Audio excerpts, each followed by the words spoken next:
Rail گاڑی اپنی منزل کی جانب تیزی سے روانہ تھی۔ سخت سردی کی وجہ سے مسافروں نے تمام کھڑکیاں اور دروازے بند کر رکھے تھے۔ رات گہری اور سردی حد سے بڑھ گئی تھی۔ عرفان اس سرد رات میں اپنے خیالات میں الجھا منزل مقصود کی جانب گامزن تھا۔ آج اسے رہ کے اپنی بوڑھی ماں کا خیال آ رہا تھا، جسے وہ روتا ہوا چھوڑ کے کام کی تلاش میں دوسرے شہر جا رہا تھا۔ عرفان ایک شریف خاندان کا چشم و چراغ تھا۔ اس کا باپ ایک فیکٹری میں ملازم تھا۔ زندگی ہنسی خوشی بسر ہو رہی تھی، لیکن خدا کو کچھ اور ہی منظور تھا۔ ایک دن عرفان اسکول سے واپس گھر آیا تو گھر پر ایک بری خبر اس کی منتظر تھی۔ اس کا باپ آج دونوں کو چھوڑ کر اپنے خالے کے حقیقی سے جا ملا۔ بچوں، آگے کی کہانی کنٹینیو کرنے سے پہلے آپ نے چینل کو سبسکرائب کرنا ہے، ویڈیو کو لائک اور شیئر کرنا ہے اور کامنٹس میں بتانا ہے کہ ویڈیو کیسی لگی ہے۔ تو پھر عرفان کی ماں کا رو رو کر برا حال تھا۔ خود عرفان کی حالت بھی ماں سے مختلف نہ تھی۔ عرفان کو اپنے باپ کی موت کا بے حد دکھ تھا، لیکن صبر کے سوا اس کے پاس کوئی چارہ نہ تھا۔ باپ کی موت کے بعد عرفان کے گھر کے حالات بھی خراب ہو گئے تھے، کیونکہ جب کوئی کمانے والا ہی نہ ہو تو گھر کا خرچ ایسے چلے گا۔ عرفان ایک باضمیر نوجوان تھا۔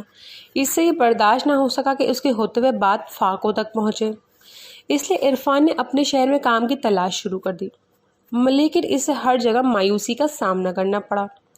آخر تنگ آ کر اسے اپنی ماں سے دوسرے شہر جانے کی اجازت مانگی۔ آخرکار عرفان کے اصرار پر اس کی ماں نے بڑی مشکل سے اسے اجازت دے دی۔ وہ آج اپنے مختصر سے سامان کے ساتھ دوسرے شہر جا رہا تھا۔ ٹکٹ دکھاؤ! ٹکٹ چیکر کی کرخت آواز نے اس کے خیال کا تسلسل توڑ دیا۔ عرفان نے فوراً ٹکٹ چیکر کو اپنا ٹکٹ دکھایا۔ ٹکٹ چیکر نے ٹکٹ دیکھ کر عرفان کو واپس کیا اور آگے بڑھ گیا۔ عرفان نے گھڑی میں وقت دیکھا، رات کے 3 بج رہے تھے۔ کچھ دیر بعد اس کا اسٹیشن آ گیا اور عرفان اپنا سامان لے کر اسٹیشن پر اتر گیا۔ اسٹیشن پر اترتے ہی اسے ایک ہوا کا تیز جھونکا لگا، جس سے اس کا جسم کانپ کے رہ گیا۔ رات ابھی بھی کافی باقی تھی، اس لیے عرفان نے سوچا صبح ہونے تک اسٹیشن پہ ہی سویا جائے۔ ابھی وہ سونے کے لیے مناسب جگہ تلاش کر ہی رہا تھا کہ اس کی نظر ایک پرس پہ پڑی۔ عرفان نے وہ فوراً پرس اٹھایا اور اسے کھول کر دیکھا۔ اس کے اندر بہت سے روپے تھے۔ عرفان نے جب تمام پیسے پرس سے نکالے تو پرس کے اندر ایک شناختی کارڈ بھی ملا۔ عرفان نے شناختی کارڈ کا ایڈریس دیکھا تو قریبی شہر کا تھا۔ عرفان نے دل میں پکا ارادہ کر لیا کہ یہ پیسے اسے مالک تک پہنچائے گا۔ کچھ دیر بعد اس کو شہر جانے والی گاڑی آ گئی۔ عرفان اس گاڑی پہ سوار ہو گیا۔ بہت جلد اس شہر کا اسٹیشن آ گیا۔ عرفان گاڑی سے اترا اور مکان تلاش کرنے لگا۔ سورج اپنی کرنوں سے روشنی پھیلانے میں مصروف تھا۔ کچھ دیر بعد عرفان ایک مکان کے سامنے کھڑا تھا۔ مکان ایک بہترین طرز عمل میں تعمیر کیا گیا تھا۔ عرفان نے کال بیل بجائی۔ کچھ دیر بعد ایک خوش پوش نوجوان باہر نکلا۔ عرفان نے آگے بڑھ کے اس سے ہاتھ ملایا اور جیب سے شناختی کارڈ نکال کر دکھا۔ شناختی کارڈ پر اسی کی تصویر تھی۔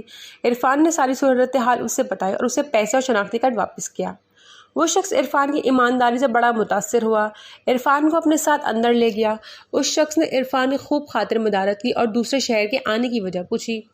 یہ نوجوان ایک بہت بڑی فیکٹری کا مالک تھا۔ عرفان نے اسے بتایا کہ وہ شہر نوکری کی تلاش میں آیا ہے۔ اس شخص نے عرفان کی ایمانداری کو دیکھتے ہوئے فوراً اسے فیکٹری میں ملازم رکھ لیا۔ عرفان بھی بہت خوش ہوا کہ اسے ایمانداری کا پھل مل گیا۔